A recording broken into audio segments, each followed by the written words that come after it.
to the Reluctant Lawyer webinar series. Yeah, if you've been on the series before or you're a member of our site, we want to tell you how much we appreciate it. But this is a little different than what most people think when they talk about a lawyer. What I'm trying to do is to give you some insights that can only be found in the conference rooms of lawyers or law firms across the country.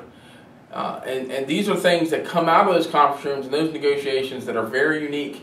And one of the things that I think is really important that I want to talk to you about, that everybody suffers from, by the way, everybody suffers from, is paralysis. And what I mean by that, I don't mean the physical paralysis, I mean being paralyzed in your business. The feeling of being stuck. What do you do? How do you get out? This is a very scary place because ultimately you have to make some decisions. So let's talk about three things that are really important to get out of being paralyzed. Number one, you need to fear should be recognized. My experience has been in my own life, by the way, okay? For example, if I see a snake, I will stop. I am paralyzed. I will not get near a snake. I don't care how small that snake is. I will jump in some big guy's arms. I am a baby when it comes to snakes. That fear, I recognize that fear, so when I see snakes, I go the other way.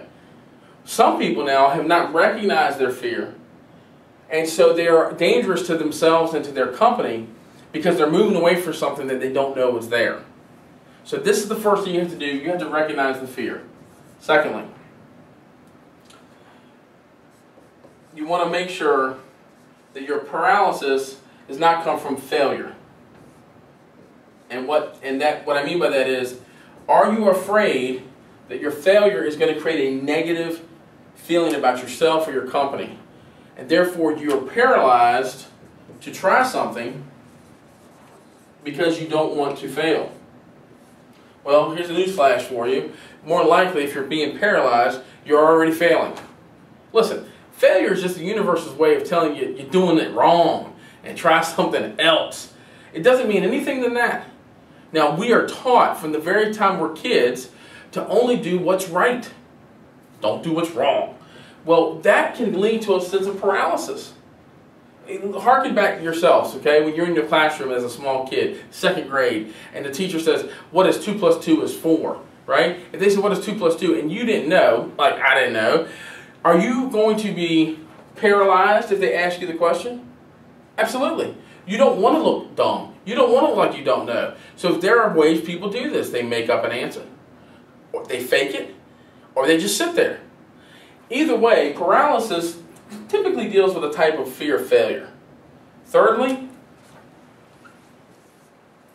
paralysis deals with a lack of creativity. Now, all of these are connected to one another. But being creative doesn't necessarily mean like an artist or painter. That's not what it means. What it really means is when you're paralyzed over a decision, what has happened is your fear and your sense of failure has locked you down to where your mind is now forcing you to avoid thinking critically about something or thinking outside for other solutions. This happens to me all the time. For some reason, I get on something and I just stay focused on that one thing. And the answer is right on the other side of the wall, but I'm still focused on the fact that the door is closed.